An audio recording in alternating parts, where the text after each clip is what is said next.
Welcome to The Explainer. So, we live in an era where technology is constantly throwing shortcuts our way, right? Well, today we're unpacking a really thrilling sci-fi narrative called Symphony of Stolen Souls. It is a story that plunges us straight into the gritty underground world of future tech, clashing right up against the age-old pursuit of artistic perfection. If you're into narratives that blur the lines between genuine human struggle and easy technological shortcuts, you're going to be absolutely fascinated by what we're looking at today. Let me ask you something. If you could download the genius of history's greatest minds directly into your brain, would you do it? It's a wildly provocative thought, isn't it? And it connects us directly to the core ethical dilemma of our story. Imagine just completely bypassing the years of practice, the tears, the crushing imposter syndrome, and the failure to instantly possess the skill set of an absolute master. I mean, it's the ultimate temptation. Okay, let's dive into this. Section 1, the ultimate creative shortcut. Meet our protagonist. He's a frustrated 28-year-old composer named Alex Harlan, and Alex is completely stuck. He's living in this dim, one-room apartment, playing out-of-tune upright pianos and dealing with critics who keep calling his music derivative and safe. He actually has the mechanical skill down, but he entirely lacks a unique, creative voice. He is desperate for a breakthrough that just isn't coming. Which brings us to a piece of tech called Neuralink. Now, this actually started out as a legitimate medical technology meant to help stroke victims. But out on the black market, it's been co-opted to provide permanent imprints of archived neural echoes. Alex literally decides to sacrifice his entire future for this. He sells his belongings, borrows money he absolutely doesn't have from his exhausted mother, all to buy access to the Mind Vault. And get this, he doesn't just ask for one artist, he demands the greatest hits of all time. The timeline of his transformation is staggering. At year 28, he's failing at open mics in a dim room. Literally days later, he endures this terrifying neural download in a sketchy basement clinic. Mere weeks after that, he is playing a sold-out recital dubbed Echoes of Genius, with his fingers effortlessly pouring out Mozart's Turkish March. And just months later, he wins a Grammy and achieves global fame. It is a meteoric, terrifyingly fast rise from a complete nobody to a global phenomenon. Moving into Section 2, Echoes of Dead Masters. Of course, success breeds an insatiable appetite, right? Lena, his manager, sees this rapid ascent and immediately pushes for more range. She tells him the public wants everything. So, driven by this newfound fame and, let's face it, greed, Alex goes right back to that black market clinic to download a massive, overwhelming chorus of dead geniuses. He isn't just Alex anymore, he has become a walking archive. Now, what's really interesting here is visualizing the chaotic arsenal building inside his head. He didn't just absorb generic talent, he took on incredibly distinct, powerful personalities. We're talking Bach's intricate counterpoint and structure, Chopin's delicate melancholy sorrow, Beethoven's raw power and stormy fury, Claude Debussy's impressionistic haze, and even Jimi Hendrix's electric soul and fire. He is cramming the most distinct, powerful musical personalities in human history into one single brain. At first, he feels like a god. The music comes to him way too easily. But then, sitting alone at his piano one night, he hears this faint, playful whisper with a Viennese lilt just brushing the back of his mind. It says, "Not yours." It was Wolfgang Amadeus Mozart. This is the terrifying moment Alex realizes he didn't just download muscle memory or some sheet music. The voices of the dead masters are actually conscious inside his mind. Which leads us to Section 3. The Mind at War. This revelation completely shifts the narrative from a story about a cool creative shortcut into a psychological thriller. What started out as helpful whispers, Bach guiding a fugue or Chopin suggesting a lighter touch during rehearsals, rapidly turns into vicious, heavy philosophical arguments. The mind of Alex Harlan becomes an absolute battleground.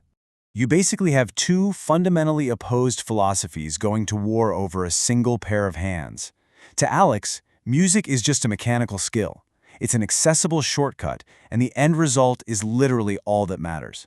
But to the masters, music requires earned suffering and lived historical context. They believe deep authenticity simply cannot be hacked.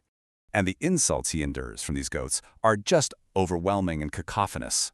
Mozart taunts him relentlessly, constantly whispering, "You play my music with technical perfection but no mischief. Where is the joy, thief?" Then comes Beethoven, dropping this heavy, visceral reality that strikes Alex right to his core. He roars, "You lack true struggle. Your suffering is borrowed. My deafness was real." This really emphasizes the profound difference between Alex's hollow little shortcut and the incredibly painful reality of historical suffering. And it wasn't just the classical masters either. Hendrix chimes in with, "Man, you got no fire in the belly, just echoes." To punish him even further, the ghosts actually start forcing Alex to experience visions of their actual painful lives. He physically feels Beethoven's rage at his fading hearing and Chopin's quiet anguish and exile. The ghosts are demanding that he feel the heavy context of exactly what he stole.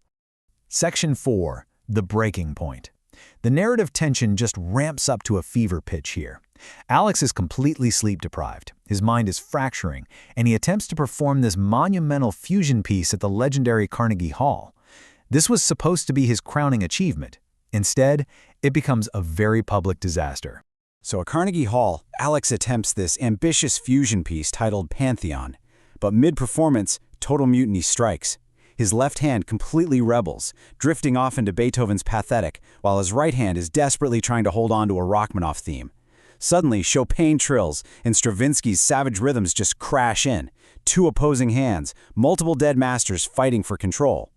After 30 agonizing seconds of physical war playing out across the keyboard, Alex literally has to stop, knock over the bench, and flee the stage, blaming technical difficulties.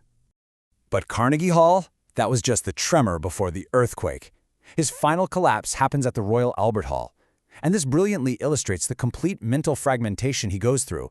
His mind is literally torn between 30% savage Stravinsky, 25% furious Beethoven, 20% weeping Chopin, and 25% of his own sheer panic.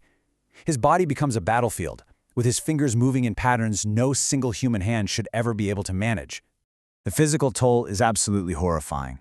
Blood trickles from his nose. Alex collapses across the keyboard, the final notes echoing into a stunned silence. He had produced this chaotic, transcendent masterpiece born entirely of mental war, but it completely broke him.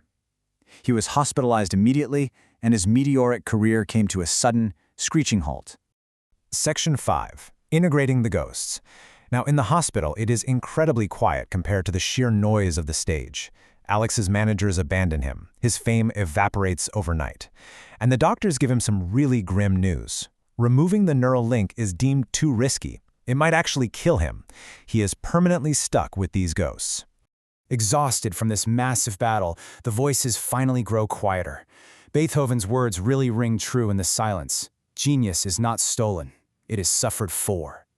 The ghosts, realizing they were never meant to be caged together like this, finally offer Alex a choice. He must learn to coexist with them, or he's going to lose his sanity forever. So Alex begins the incredibly slow, painful process of rebuilding his life at a modest upright piano. He follows Bach's advice to turn the masters into teachers. First, he has to find acceptance, keeping the dangerous neural link. Next, he begins mediation, negotiating daily with the ghosts rather than fighting them for control. And ultimately, he finds synthesis.